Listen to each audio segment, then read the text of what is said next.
And how you doing, everybody? Hello. Welcome to another episode of Monster Territory, brought to you by the Foul Territory Network. It's been a few days since we've been here. We're just trying to get through the beginning of spring training. It's always a little slow at the beginning of spring training, but, we're starting to see those storylines develop, right? Obviously we knew about Rafael Devers, third base, DH. What's it going to be for him? You got the young guys in camp, Roman Anthony, Christian Campbell, Marcelo Meyer. Could one of those guys win a roster spot on opening day?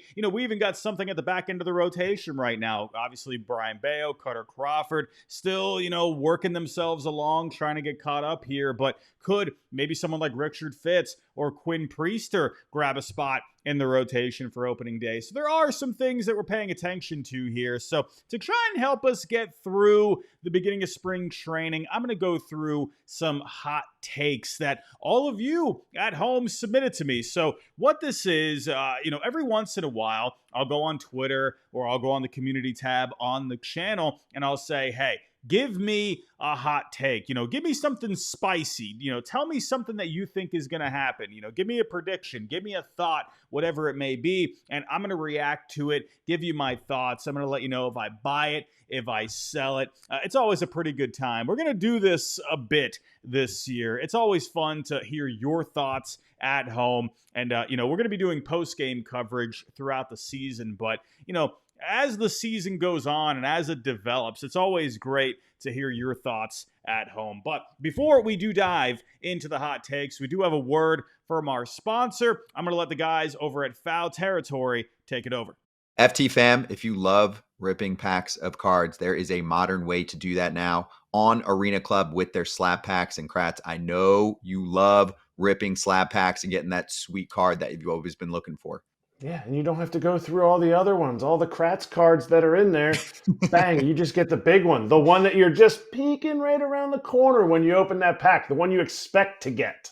Also, Arena Club will make you an instant offer for your card based on its market value. You'll get an instant offer of 90% of the estimated value, so you can accept it on the spot, simple, fast, and risk-free. Use that cash to buy more slab packs, and you can get your cards officially graded by Arena Club. So go check it out right now, FT fam. You can get 20% off your first slab pack or card purchase by going to arenaclub.com/foul and then use the code FOUL. That's arenaclub.com/FOUL, code FOUL for 20% off your first purchase. Get after it, FT fam.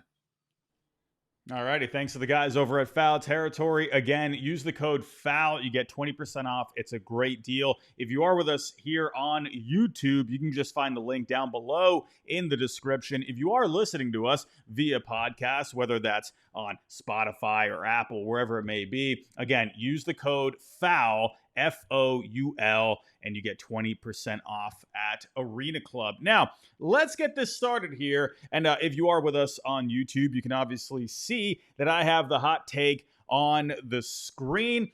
This is from Matt Coate on Twitter. He says here, Marcelo Meyer leapfrogs both Christian Campbell and Roman Anthony to be the prospect again and makes an impact on the 2025 Red Sox. I mean, hey, go back a few years ago, Marcelo Meyer, he was considered the top prospect in the Red Sox system, but things have happened over the last couple of years. Roman Anthony, Christian Campbell, I mean, they have just completely blown the roof off of the place over the last couple of years. And Marcelo Meyer, he's dealt with some injuries over the last couple of years. His season ended short last year after a back injury, but so far this spring, he's looking pretty good here. 17 ABs, hitting .294, has a .368 on base, a .956 OPS overall. Had a great game against Detroit not too long ago, had a homer, had a triple in that game. Now, when it comes to this take, I'm going to have to sell on this one because, to me, Roman Anthony, no one's leapfrogging that guy. This guy, to me, is just, he already looks ready. I mean, listen, maybe I'm overreacting just a smidge, but looking at Roman Anthony at the plate so far this spring, again, it's a very small sample size, but there's just something about the guy at the plate, the way he's working the counts. I mean, my goodness, his on base percentage is 500 so far. This guy's an absolute madman. The plate discipline is off the charts with Anthony, and we all know what he can do with the bat. I mean, all the tools are there. He can hit for average. He hits for power. I just don't think anyone is going to be leapfrogging Roman Anthony. To me, Marcelo Meyer, I feel like him and Christian Campbell in the end could be pretty even, right? Christian Campbell, he is off to a pretty slow start this spring so far. A very hot name coming into the spring, right? A lot of talk about him maybe being the second baseman, and things haven't quite worked out so far. Again, it is very early, but he's only hitting .067 with a .330 OPS through 15 ABs so far. This guy, I mean, obviously, we're not going to worry about this. Christian Campbell, my goodness. I mean, what we saw last year in the minor leagues, the numbers were just off the charts with him. But just the bat speed, the plate discipline that he showed as well. This guy is going to be the real deal. I'm very excited for Christian Campbell, but I think right now he could be pressing a little bit. When you have all of this pressure on you coming into the spring, or everyone's talking about you maybe being the opening day second baseman for the Red Sox, I can imagine he is pressing just a little bit. Wouldn't be surprised about that. I think it's going to take him a little bit to get himself going, but Marcelo Meyer, obviously he's showing a lot right now. We all know the talent's there. It's just a matter of him staying on the field at this point. That, I think, is going to be the biggest thing for him this year, is just stay healthy. Availability is a fantastic stat at the end of the day, as Tom Brady always used to say. I do think in the end, Roman Anthony is going to end up emerging as the top guy out of this crop right now. And I think Meyer and Campbell, they're both going to bring a lot of good things to the table. But I'm going to sell on this one. I don't think Roman Anthony is going to get leapfrogged this at all by Meyer or Campbell at this point. But when it comes to making an impact, I think Marcelo Meyer could make an impact with the Red Sox this year. I mean, he has been playing some other positions, right? Third base, so you never know what could end up happening, especially, what's going to happen with Rafael Devers, moving to DH, obviously, Bregman playing third. Is he going to play second, whatever it may be? But then you think of Trevor Story. This guy hasn't been able to stay on the field since he's come to Boston. So who knows what ends up happening with him? If something happens with him, Marcelo Meyer is going to be next in line, and that could be a huge opportunity for him to take advantage.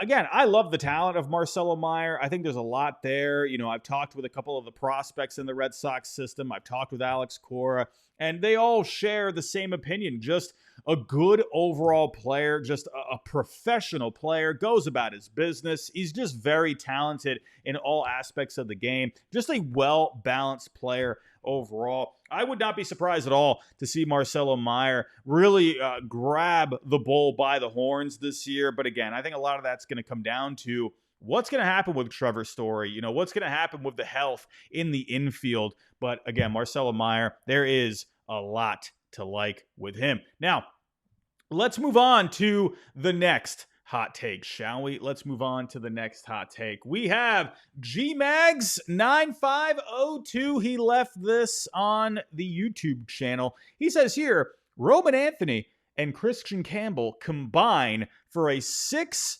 F-WAR in 2025. Now, you all know how I feel about Roman Anthony. I think this guy, the sky is the limit for this guy, and then some. I wouldn't be surprised at all if Roman Anthony makes an impact with the Red Sox this year. I could see him, maybe even in that 2 to 3 F-WAR range, maybe even more. It kind of gives me Jackson Merrill vibes a little bit from last year with the Padres, or even, Jackson Churio. I think Roman Anthony can have that impact that those guys had for their teams last year. I really think that. I wouldn't be surprised at all to see Anthony get a shot at some point, especially, you don't know what's going to happen here with Willie Abreu. Yes, he is finally overcoming the illness, the gastrointestinal stuff that he was going through. It looks like he's starting to come around a little bit. But again, his spring got off to a bit of a weird start. We saw this with Vaughn Grissom last year, and we all saw what happened there, right? Also had the groin injury, and it was basically a forgotten season for Vaughn Grissom. Ended up, coming back later on, but who knows what could happen with Wilyer Abreu? We all love Wilyer, but we got to be realistic at the same time. Is he going to be able to be, ready for opening day? Is he going to be okay, getting caught up to speed, with this talented major league pitching that's in the game today? He's got to get his reps. He's got to get his routine. And, hey, he's got to rebuild that strength. He lost some weight on that illness. He seems to be more optimistic than Alex Cora. He seems to be proceeding with caution there. And because, again, we saw it with Grissom last year. We've seen it with so many players over the years where, if they get off to a slow start in spring, whether that's due, to something, in game, mechanically or just physically. So I think that's interesting. That's something to pay attention to. But I do think Roman Anthony has a great chance to make an impact with the Red Sox this year. But for Christian Campbell, I do wonder, I just wonder if maybe there was just so much hype, coming in, because obviously this guy was just red hot last year, the entire year. This guy was just wrecking everything in his path. But, is he going to have to go through some adjustments this year? There were some tiny concerns when it came to the swing mechanics with him. So could there be some adjustments this coming year with Campbell? And just mentally as well. What's that going to look like? I think all the talent is there with Campbell. I think he's going to be a very talented player. I'm probably going to sell on this one. I could see them maybe combining, for something in the 4 to 5 range, but 6, that is definitely high. I would love to see that, but I'm going to go a bit more safe there. I say they combine for something in that 4 to 5 range. 6, I'd love to see it. I don't know if it's going to happen, though, but man, oh man. The fact that we're talking about that, though, it's just exciting times. You love talking about all these young players that could come up and contribute. Moving on here. Let's get to the next hot take. This is from Landon Rodriguez on Twitter. One of the Red Sox big 3 gets traded at the deadline for a big name to help make a playoff push. So yes, we're going very heavy on the prospects right now because we're excited about the prospects. Now, let's say hypothetically speaking, okay, let's say the Red Sox are in the mix, for the division, or they got a firm grasp on a wild card spot at that time, which with the way the roster is constructed right now, I think either one of those is very possible. Now, if you're looking at, let's say, the pitching side of things, right? You're looking at guys like Sandy Alcantara, Dylan Cease, Michael King that could become available. Honestly, Dylan Cease, remember, he got moved last year right before opening day. Could that happen again? He has been in the rumor mill this offseason. Could they move him before the season starts? I think that's possible. Michael King as well, maybe.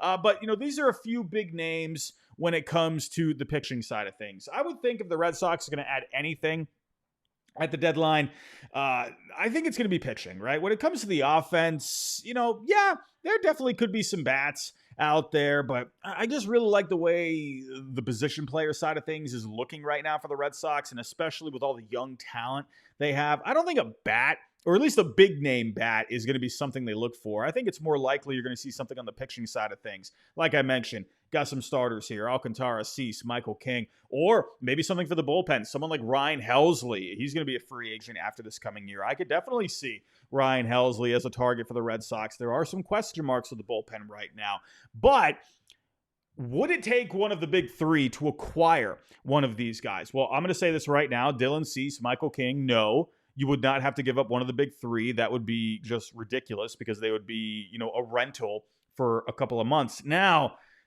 maybe Sandy Alcantara, right? He has a little bit of control here. He's not a free agent until, well, probably after the 2027 season. He has a club option for that year. So you got a lot of control left with Alcantara. And he is on a team-friendly deal right now, a 5-year, $56 million deal. So could I see maybe one of those guys being involved for Alcantara if, the cookie ends up crumbling that way? I don't think Anthony's going anywhere. There's no way that guy's getting moved. Absolutely not. I just don't think the Red Sox are going to move Christian Campbell. I think they're just so high on the guy. He has a ton of versatility. I just don't see him going anywhere. But we're talking about Marcelo Meyer here a little bit. Now, again, it really comes down to what's Trevor Story going to be looking like? You know, what's the health going to look like there? What's the production going to look like there? You know, if he's doing well, if Trevor Story is back to what we thought Trevor Story was going to be when he first signed with the Red Sox, then, you know, and especially considering he has a lot of time left on the contract, he has the opt out. I don't think he's going to end up opting out because he has missed so much time prior to this year. So I don't think he's going to opt out. So I think you're going to have Story for at least a few more years now. So if he's performing well, Marcelo Meyer, he's blocked, and let's say he's performing well at AAA, you know, could you see potentially some kind of a deal for Alcantara where Marcelo Meyer, you know, could be a centerpiece, maybe throw in like one mid-range or maybe two mid-range prospects along with him to get a deal done with Alcantara. And again, a lot of it comes down to how's he going to look as well. But if he's looking good, if he's looking like his old self, that workhorse kind of a guy, yes, he is coming back from Tommy John, but I think Sandy Alcantara, I think this guy's the real deal. I mean, this guy's been one of the best pitchers in baseball for a while now. I could maybe see something like that, but I'm going to say in the end, when it comes to this take, I don't think either of those guys are going to get moved. The only one I could see getting moved is Meyer, just because you have Trevor Story, but that's such a big if. You never know how that's going to work out. So that's the way I'll go. I think in the end, though, if the Red Sox make deals, I think they're going to end up using guys, you know, outside of the top five. You know, we'll have to see on there. And also be on the lookout. We're going to be reviewing the latest update for the Red Sox top 30 prospects. I'm excited to dive into that. We're going to have an episode on that soon. So stay tuned for that. But let's move on here to the next hot take. We have Ryan Martin, R.E. Martin _34 on Twitter. He says here, the Red Sox will finish the regular season with the best record in the American League. Oh, man. All right, let's get away from the prospects here. Let's actually start diving in, you know, to what the Red Sox could do this year. I could go really in depth with this. There's a lot of layers to this, but if I were to go to right now, the projected standings for this coming year, let's pull this up here. I got Fangraphs here. We're going to take a look at the projected standings. So, when it comes to the American League, it's interesting. Right now, the Dodgers, they are projected for the best record in all of Major League Baseball, followed up by the Braves. You got the Phillies. And then for the American League, they think the Yankees are going to have the best record. I mean, Fangraphs, they tend to be more conservative with their projections, so they have the Yankees at 87 and 75. I think the Yankees very well, they should be able to get anywhere from 90 to 95 wins. We'll see. You know, the Yankees, right? You know, losing Juan Soto this offseason. Sure, they made some other moves, but, you know, they're having some concerns right now with the health. You know, who's going to be at third base? You know, what's going to happen there? You know, Luis Gil, you know, he's having a bit of an issue right now with the lats. There's a lot of things that could happen with the Yankees. But, you know, I'm looking at some other teams here in the American League, and I think some of these teams could be being slept on a little bit. You know, look at right there in the division, the Baltimore Orioles. You know, yes, they lost Corbin Burns. You lost Anthony Santander this past offseason. Sure, they made a bunch of other additions, you know, guys like Tyler O'Neill. You know, you brought in Charlie Morton, Tomoyuki Sagano for the rotation. They are going to be getting Felix Bautista back for the bullpen. So I still think that's a very strong Orioles team. I just wonder, did they really get that much better, right? So I wonder about the Orioles a little bit. I still think they're going to be a very strong contender in the American League. But then I'm also looking at a team like the Texas Rangers, right? World Series hangover this past year. They completely revamped that bullpen. You got a lot of bats in that lineup. Wyatt Langford, I think, is going to be an absolute stud. Put him alongside guys like Corey Seager, Marcus Semien, you know, maybe Evan Carter. Let's see what he can do. He burst onto the scene a couple of years ago, helping the Rangers win a World Series, but he dealt with a back issue last year. So that's a guy that could definitely be an impact player. The rotation, DeGrom, let's see what happens with the health there. I think the Rangers have a lot of good things going for them. I think it's just a matter of staying healthy. The Mariners, right? You're looking at, the big concern with them is the offense. They were terrible offensively last year. We all know what they got when it comes to the pitching side of things. A great rotation. So, could the Mariners, if they figure it out on the offensive side of things, could we maybe see a very good team there? A team like the Astros, they're always there, right? They're every year people are, picking them to make a deep playoff run. So you never know with the Astros. They did get a little weaker this offseason, losing Kyle Tucker. So we'll see what ends up happening. But I'm going to say right now, again, I'm trying to keep a realistic approach here. I'm trying to stay even keeled down the middle as much as possible. As excited as I am about the Red Sox, I don't want to jump the gun. I don't want to sit here and say, yes, obviously they got a lot better this past offseason. They had an A offseason, in my opinion. Crochet, Bregman, a bunch of moves. I really like what the Red Sox did this offseason. And you got guys coming back who have been dealing with some health issues. I think the Red Sox have a very good chance at being one of the top teams in the American League, but I'm not ready yet to give them that crown. I still think, the Yankees and the Orioles, those are the teams to beat in the American League right now. I think the Red Sox can be right there. So I'm going to be safe. I would love to say yes, but I'm going to sell. I think the Red Sox will finish near the top in the American League. I think they're going to be a very strong contender, but I need to see what unfolds here, with the Yankees, with the Orioles, right? With the Rangers. Honestly, if the Rangers stay healthy and if they have all these guys contributing this year and, they avoid the IL as much as possible, I think the Rangers have a very good shot at being that best team in the American League. We'll just wait and see, but I'm going to sell this one. I definitely think it's going to be interesting. Give it a couple of months. We'll come back to this one. Let's move on here to the next hot take. Let's go to some individual players that we got up next. This one's from Sox Fanatic at Red Sox Enjoyer 24 on Twitter. He says here, Connor Wong is an all-star finishing with 20 plus homers on the year. He's added weight and his defense looks way better. This is interesting. I think this is a very unique hot take here. Now, Connor Wong, he did show some good things with the bat this past year. 126 games, he hit 280, a 333 on base, a 425 on the slugging, a 110 WRC plus, had 13 homers. The big thing with Connor Wong, though, it's the defense, right? When you're taking a look here at Connor Wong, right? Let me pull up the StatCast. There's some things that he has to work on here, right? When it comes to just behind the plate, he's got to work on the blocking, right? This past year, he was in the third percentile in blocks above average, right? Negative 13 on there. He's got to work on that, man. The framing, negative 7 with the framing. That was in the 9th percentile this past year. Now, when it comes to throwing guys out, there is some good things, right? When it came to the caught stealing above average, he was in the 68th percentile. His pop time, at 1.95, that was in the 63rd percentile.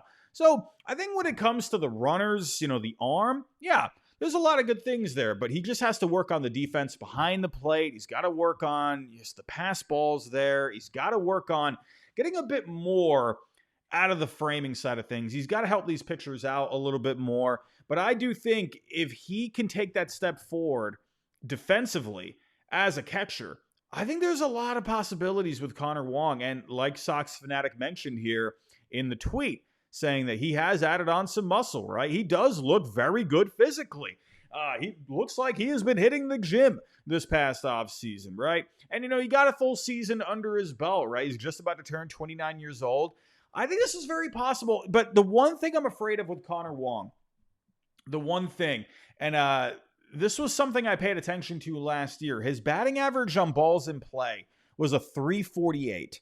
That's very high above league average, right? When you have a high BABIP like that, you tend to see some regression. Now, could I see him increasing the power a little bit?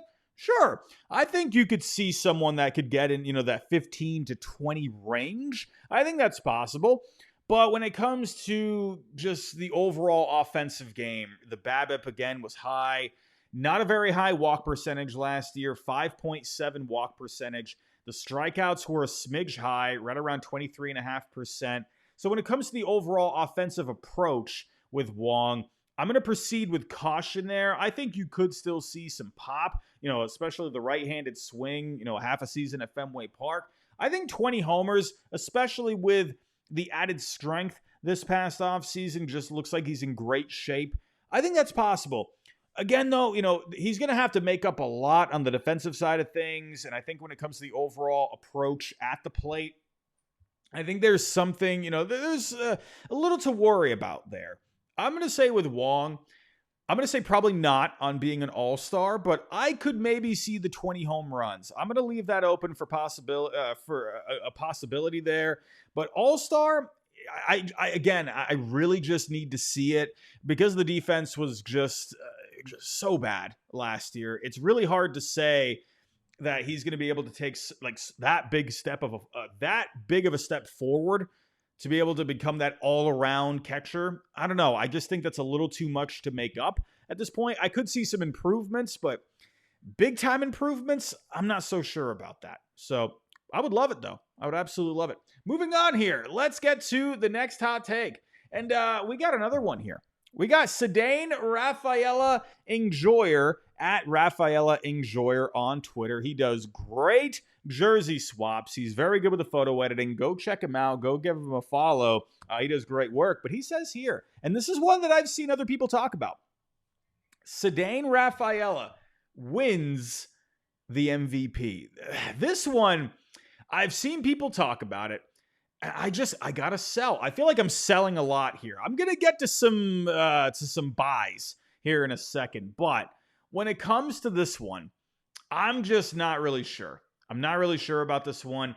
Now, here's the thing with Rafael. I love the player, right? I love the tools that he has. He's got that pop, that hidden pop a little bit where this is a guy that I think could hit 20, 25 home runs, and he's got the speed on top of it. This is a guy that can just wreak some havoc on the base paths. He's extremely good defensively out in center field. I love a lot of the tools that he has, but when it comes to the hit tool, this is where I worry about Rafaela. And kind of like Wong, I just wonder if this is going to be too much to make up at the end of the day. Now, again, I love the power speed threat that he has, but only hit 246 this past year, a 274 on base, a 390 slugging. I think this is a guy that could be in that 420 to 440 slugging range. I think that's possible. Who knows? Maybe even a little bit higher. But the big problem with Rafaela is just the overall plate discipline. Very aggressive at the plate. He is going to have to do a lot to improve on this. Last year, he only had a 2.6 walk percentage. That was the worst walk rate in all of Major League Baseball last year among qualified players. Combined with that, he struck out over 26% of the time. That's a very bad ratio. He has always been that kind of a profile. I think you could see him reduce the strikeouts because he had some lower strikeout numbers in the minor leagues, but he was always right around like a 5% walk rate. Now, I'm not saying you have to walk a lot to be, a top player in the game, right? Like, look at Bobby Wick Jr. He had an 8% walk rate this past year, which, it's fine. But this is Bobby Wick Jr., that's a guy that doesn't really strike out. He just does so many good things well, where, guys like Aaron Judge, Juan Soto, they walk close to 20% of the time. So I think more often than not, you tend to see these MVP kind of guys where they're in that 15 to 20% walk range, or if they're a little lower on the walks, they don't strike out as much. I just think with Rafaela, there's just too much of a gap there. He's really going to have to clean up that approach when it comes to the strikeouts, and he's going to have to really get on base more. I just don't know if he's going to be able to get there. Now, I could see a guy, I could see a 2020 season. I think that's very possible. But when it comes to an MVP, again, I've seen people mention it. I've seen Papelbon mention it. I just don't think it's there. I just don't think he's going to walk enough. I think he's going to strike out too much. And even if he does cut down on those things, is it going to be enough to create just an overall impressive offensive profile? You know, there's guys out there like Jazz Chisholm, right? This is a guy that's a power speed threat. But is Jazz Chisholm an MVP? I don't know. I think people, you know, a little while ago thought that he could be an MVP, but it's more than just power and speed. All right. It's about the entire approach at the plate. And I'm a little worried about that with Rafaela. I just don't think it's going to be enough to get him the MVP. But could he be a guy that's, you know, maybe a 3 F WAR kind of a player? I think that's possible. He was at a 0.9 this past year. We all know the defense is going to be good, especially if he stays out there in center field, if he's not moving around so much. Then I think that's going to help him. And I think that's going to help him on the offensive side of things too, to where he's not having to focus on so many different things. So I do think you're going to see some improved offense this year. I just don't think it's going to be enough to be MVP. But I love the hot take, though. I love it. I'm looking for a good season out of Rafaela. Now, moving on. Let's get to the next one here. Cam, the Red Sox fan, on Twitter. He says here, Alex Bregman finishes top 5 in AL MVP. Now, this is, I think we're talking a little bit here. Now, Bregman, I mean, goodness, I mean, I will never forget when he actually signed with the Red Sox.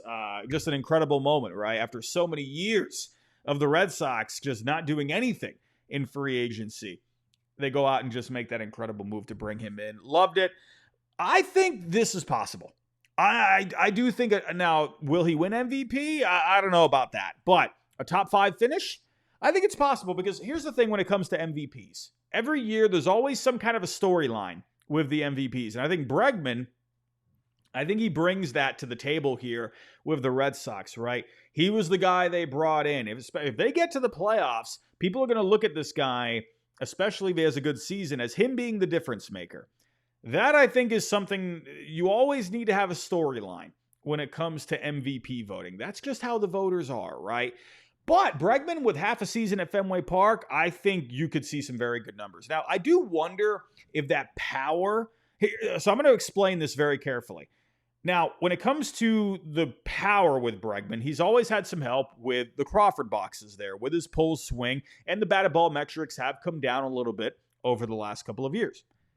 Now, Bregman at Fenway Park, I think, is an amazing fit. I just wonder with Bregman, you know, the way the launch angle has been, it's worked out for him in Houston. However, are we going to see more doubles out of Bregman at Fenway Park with the monster compared to the home runs? Now, I still think he's going to finish somewhere in that 20 to 25 home run range, maybe even a little bit more. Maybe he makes a couple of adjustments with the swing, get a little bit more loft there. And maybe he could be a 25, 30 home run kind of a guy. I think he's going to bring good defense wherever he plays, whether that's second or third base. I think that's another storyline that could come into play as well. That Bregman, you know, let's see where he ends up playing the most. We'll talk about that in a little bit here. But, you know, if this is a guy that ends up playing a lot of second base and a lot of third base, he bounces back and forth. That's another, you know, just another thing to pay that voters are going to pay attention to, right? Just another storyline aspect. But again, when it comes to the numbers, I think at Fenway Park, I think this guy's going to have a great year. I think his on-base percentage is going to get better this coming year. He was at a 315 last year, which is very against the norm in his career. He's always been a good on-base guy, usually in that 340 to 360 range. He got off to a slow start last year. You know, things were a little bit out of whack with him, and then he got himself right in the second half. So I think that on-base percentage is going to be fine. I think you're going to see around a 350 like the norm, especially at Fenway Park, right? And then, you know, the slugging, they are projecting on Fangraphs a 441 slugging. I think you could very well see anywhere from 450 to even a 500 with Fenway Park there, with all the doubles that he's going to get. This is a guy that I think could hit 40 doubles easily at Fenway. I think that's very possible. WRC Plus, they are projecting a 117. Again, I think this is a guy that could be, 120 to 130. I think that's very possible. I think Fenway Park, he's always hit well there in his career. I think this is a guy that could absolutely finish top 5 in the MVP voting. There's just so many good things going for him, but I think just from a fit offensively at Fenway to, numbers getting back on track in some spots, but also just what he's going to bring to the team defensively, from a leadership point of view, I think this is possible. I definitely think you can see it. Moving on here. Let's get to the next hot take. This is from Jabroni Baseball on YouTube. Go check out his channel. He's got some good stuff. But speaking of third base, he says here, Rafi Devers will be playing first base or full-time DH by June 6th. Book it. I'm going to buy it. I do think Rafi is going to be a part-time third baseman at some point by the halfway mark of the year, right? June 6th, could that be a little early? We'll see. I just think with Rafi, right, this is a guy that's had his couple of dings in the last couple of years. I think, if there's something that ends up coming up with his shoulder or whatever it may be, he hits the IL, Bregman goes to third. Could you see a situation where when Rafi comes back, the Red Sox say, listen, enough is enough. Bregman is a better third baseman. We need to keep him there. We need you to DH. That's where we think you're going to have your best production. That's where we think you're going to have your best health. Now, first base, I don't think first base is going to happen. The only way I could see first base happening this year is if it's like an emergency situation. That's the only way I could see it. However, for 2026, maybe. I think he's going to need a full off season really to get himself acquainted with a position change. I personally don't think it's too much of a drastic change going from third to first. Sure, you're going to have to pick up on a couple of nuances, right? It is a different position at the end of the day, but there's a lot of similarities with third and first. I think, though, it would be appropriate to have a full off season to get used to that spot. That's just me. I think that could be a happy medium, right? Where if he wants to play third, doesn't necessarily want to be the DH, but if he wants to stay out in the field, first base could be a spot for him. Now, there's a lot of things that are going to have to work out for that to happen, right? What happens with Casas in that situation? This is a guy that's been on the trade block for what feels like 86 years now at this point. So who knows? Does Casas end up getting moved at some point? The Red Sox, they are high on him. Craig Breslow, right? He said multiple times this offseason, this is a guy that could be a middle-of-the-order bat for years to come. Casas does need to stay on the field. That is something that he's going to have to prove this year.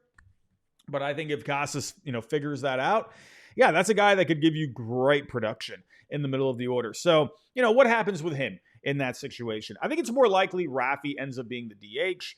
Then you got to figure out, okay, what happens with Yoshida at that point, especially if Roman Anthony comes up. There's a lot of dominoes that have to fall. But I do think Rafi, I think it's going to work itself out in some way, shape, or form.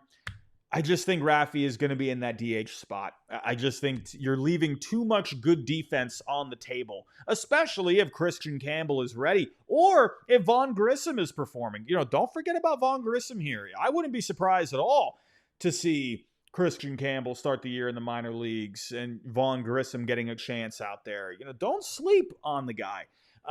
Again, a lot has to work out, but I'm going to buy this. I do think it's going to happen. I do think it's going to work itself out in some way, shape, or form. Moving on. We got Marcos. Making sure I'm saying that right. Marcos Mimch 269 on Twitter. He says here, let's go to the pitching side of things. Both Garrett Crochet and Walker Buehler will finish inside the top 5 for Cy Young. I'm going to be honest with you. And for those of you that don't know, I know this is a Red Sox podcast, but I talk all things Major League Baseball. I try to stay as down the middle as I can. Garrett Crochet right now is my pick for the Cy Young. This guy last year, just phenomenal. In his first year in the rotation, coming back from Tommy John surgery. Sure, he faded a little bit in the second half, but, come on. Your first year in the rotation, just coming back from a major surgery. Yeah, I'm not surprised to see a little bit of fatigue down the stretch. But overall, had a 3.58 ERA, a 2.69 on the FIP, good amount of strikeouts, almost 13 strikeouts per nine, 2 walks per nine, an incredible strikeout to walk ratio. Now he's going to be with Andrew Bailey over in Boston. Put those guys together, get this, this 2024 season under that belt, and he's going to take a big step forward, I think, here in 2025. This guy, and you got to also think of it too. He was with the White Sox last year. I mean, I can't even imagine how he was able to get the competitive juices going. I mean, sure, they were there, absolutely, but put him in a place like Boston in a playoff race, more competition, going for a division title, possibly even a World Series this year. I think we're going to see Crochet amped up. I think he's going to have himself a great year. This pickup was so huge in the offseason, but I think the Red Sox, they brought him in at the right time, right? He's had a full offseason now, another year removed from Tommy John, full offseason to get himself recovered with a better pitching staff right now, not just from a player point of view, but from a personnel point of view. I think the sky's the limit. I think Garrett Crochet, I think he's going to win the Cy Young this year. That's my pick, and that's really not even just a biased pick. I just think, when you're comparing, to guys like Tarik Skubal out there, Tarik Skubal was absolutely amazing last year, but, can he do that again? I don't know. Jacob deGrom, this is a guy, if he stays healthy, I know that's a big ask, but if he does, that guy has all the potential in the world. That guy he's just ridiculous. So Jacob deGrom, if healthy, that's a big one. If you're looking at a couple other guys here, in the Mariners, right? We talked about them a little bit ago, right? You got Kirby, you got Gilbert. Could those guys take a big step forward? Who knows? Maybe Max Fried with the Yankees. Maybe they figure out a way to get more out of him. Who knows? Maybe he has himself a great season. To me, yes, Skubal is definitely going to be a favorite, but it's not very often you see guys win, back-to-back Cy Youngs. And I don't know. I feel like I'm going to bet against Skubal. I think he's going to be very good, but is he going to be able to replicate what he did last year? I don't know. Garrett Cole, what's Garrett Cole going to look like? Remember last year, coming into the year, I had some elbow issues, right? He is a former Cy Young winner. I know that. But, Garrett Cole, obviously that guy could definitely do some things, but is it going to be better than what I think Crochet can do? I don't know. Crochet's my pick. Now, for Walker Buehler, this is where it gets a little interesting. Now, this is where I'm going to sell on this one. I don't think Walker Buehler is going to be a top 5 finish in the Cy Young, but I think kind of like Crochet, the Red Sox brought him in at the right time. This is another guy that came back from Tommy John, his second Tommy John. He had some issues during the season last year, but when it came into the postseason, he figured himself out. He got himself right, and he pitched very well. Has a normal off season now, came into spring, looking good, just pitched very well in his debut not too long ago. Everything was looking great. Ball was coming out of the hand, just free and easy, good movement, good shape on all the pitches. He looked great.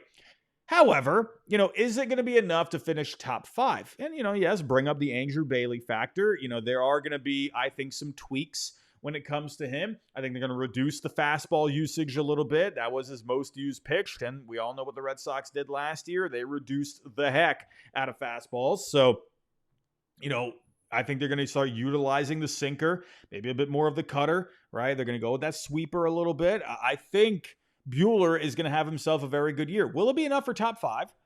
I could see Buehler being like a top 15 guy in the majors this year. I think he's going to be very good. Fangraphs right now, their projections are a little weird because they have him having games started and games out of the bullpen, which is weird. I don't know about that. So I'm going to go to just his Zips projections. They have him projected for 24 starts. I think because of the innings that he got under his belt last year, not just in the regular season, but in the postseason, I think you're going to see him. He should, if he's healthy, should get at least 25 starts. But they're looking at a 3.92 on the ERA, a 3.84 on the FIP, right around 8 strikeouts per 9. I think 8 to 9 strikeouts per 9 is possible, especially getting him with Bailey, adjusting that mix a little bit, especially with how the stuff is looking early on. I think you're going to see a good season out of Buehler. A Cy Young caliber season, a top 5 Cy Young voting season. I'm not so sure about that, but I think he's going to be very solid. I'll go Crochet here, but not Buehler. Moving on. We have a couple more. We got Dylan. Dylan MGLZ on Twitter. He says here, the Red Sox are the only team to make the playoffs in the American League East. This is interesting. I just mentioned earlier the Orioles. Just mentioned the Yankees. I don't know. And hey, listen, you got the Blue Jays, right? They improved this offseason. Hey, even the Rays, they're always a sneaky team. Right now, I'm thinking the Rays and the Blue Jays, they're going to be in the bottom, right? The Blue Jays, they did get better. I just wonder if it's going to be enough to compete with the likes of the Red Sox, Yankees, and the Orioles. You know, I think they're going to be a better team, but how much better? I don't know. I'm a little eerie about that one. Now, here's my thing. I do think the Red Sox right now, I am picking them to make the postseason. I think there's just a lot of good things going. I think they have a lot of talent, both at the major league level and in the minor leagues that is ready to come up and contribute, both on the position player and pitching side of things. They're getting guys coming back from injuries. They have a good vibe going on. You know, there's just a lot of good things. I feel like there's just a good mojo. And usually, you know, teams that are successful, there's a good mojo coming into the season. I think everyone's fired up. I think everyone's feeling great. Again, they're going to have to stay healthy. That's going to be a big thing. But another thing to pay attention to is the Red Sox at the deadline. Again, if they are in contention, right? If they have if they're in range for the division or have a good spot, a good handle on one of the wild card spots, I think they're going to be able to make a move at the deadline. They have the resources now. They have really, really built up that farm over the last couple of years. You know, you've seen some guys really develop here over the last year. So they're going to have the resources to be able to make a move. So I do think the Red Sox are going to make the postseason. I really do. I at least should be the second or third wild card, in my opinion. Now, when it comes to the Orioles and the Yankees, I'm not so sure about this one. You know, when it comes to the Orioles, again, they just got weaker this past year. You know, I'm very afraid of losing a guy like Corbin Burns to the top of the rotation. You're losing a big bat in Anthony Santander. And, you know, sure, you brought in Tyler O'Neill, who also has a lot of power, but, you know, what's it going to look like with the health? Santander, he's been healthy. So, you know, what's that going to look like? Yes, they have a lot of bats, a lot of young bats as well. Obviously, Gunnar Henderson, Colton Cowser, Jordan Westberg looked great last year. Can Jackson Holiday take that step forward this year?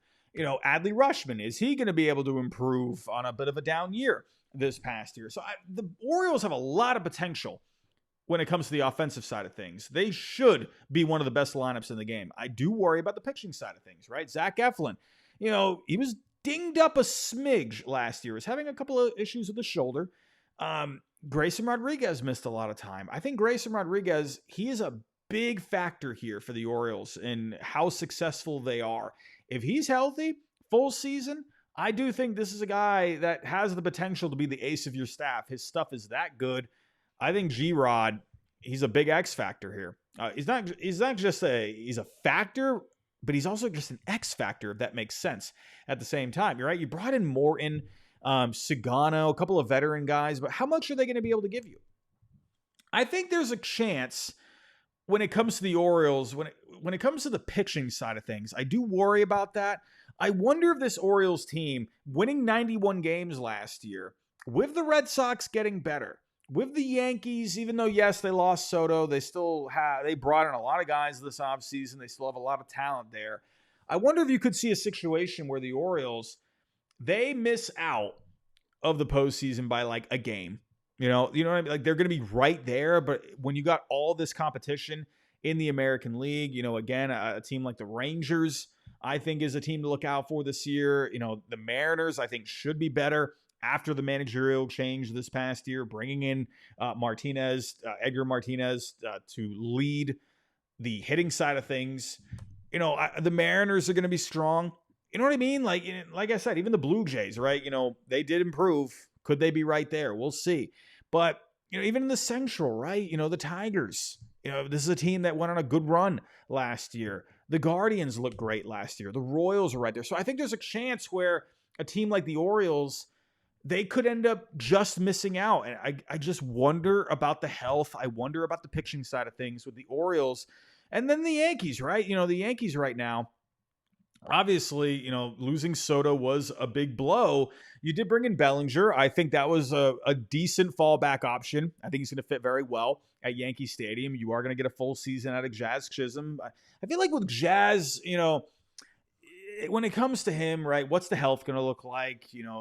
There always seems to be some kind of at least a whisper off the field with him. We'll see how that looks over a full season. What happens to third base? Oswaldo Cabrera, Oswald Peraza, DJ LeMahieu. Is this guy just going to retire? I don't know. Yankee fans seem to want that.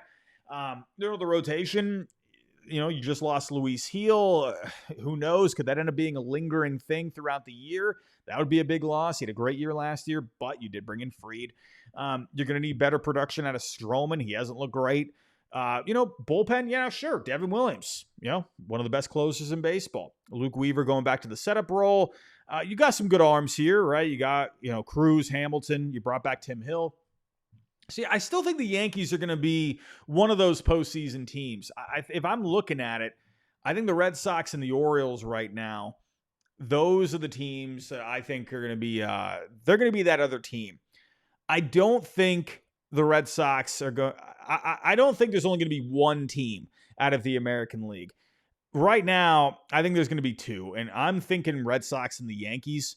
Right now, I think the Orioles, I think you could see all three, to be honest with you. I think there is that possibility as well.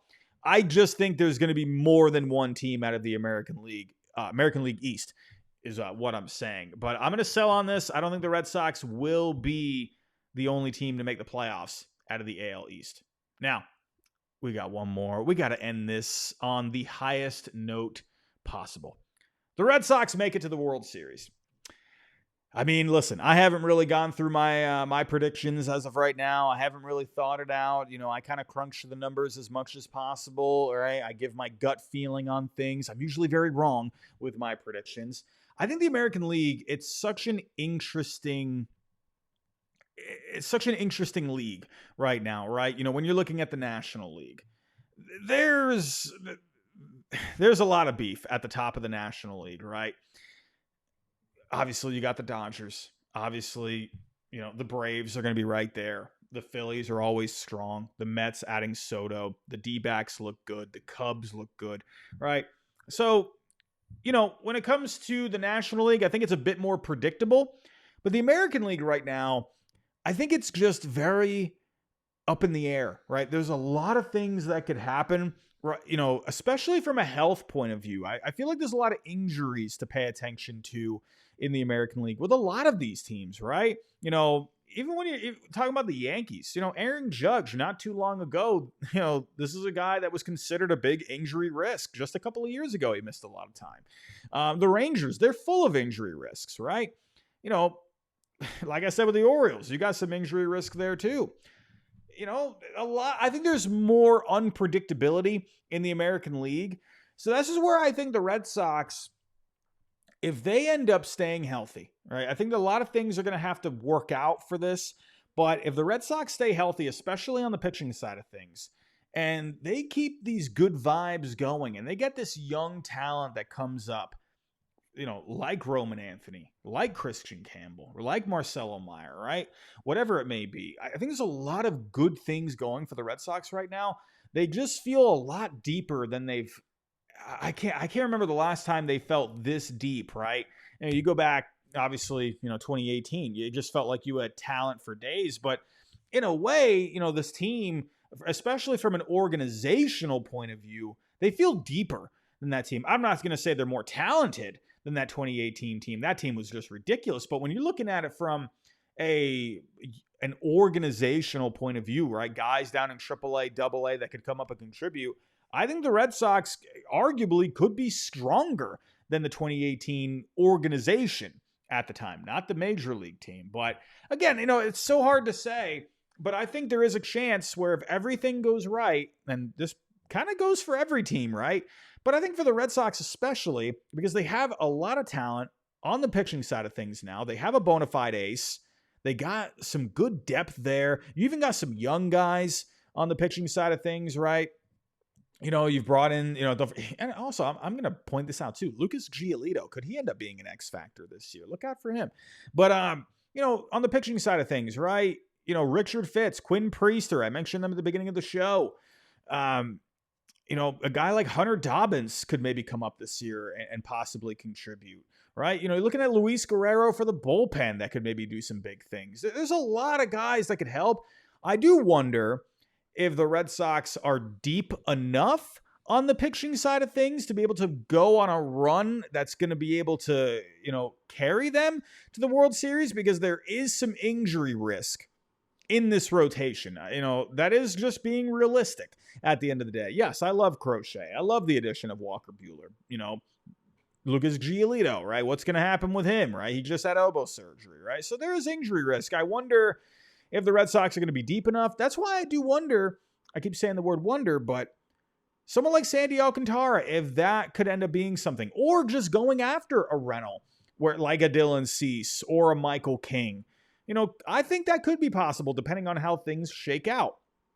So I do wonder about the depth a little bit. On the position player side of things, I'm less worried, because even if someone like Story goes down, you got a couple of guys right there that can fill in the infield.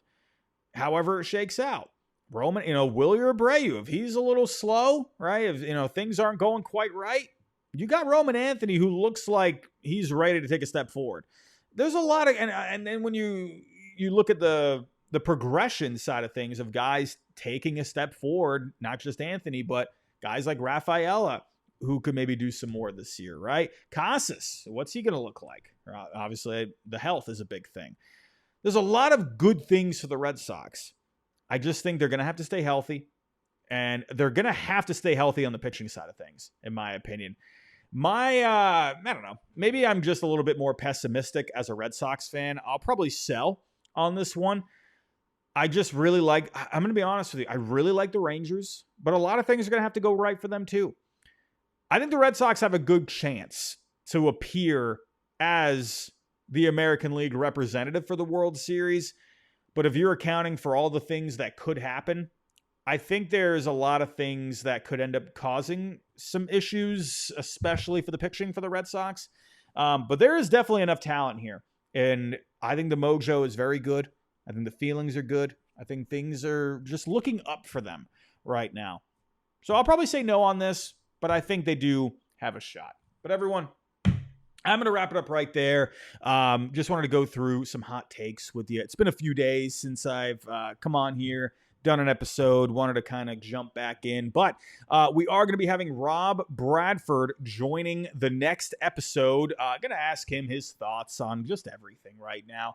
He's just in the weeds right now with the Red Sox on everything. He's commentating. He's talking to players. So excited to talk with him. Make sure you tune into the next episode with that. Rob Bradford, always love talking to him.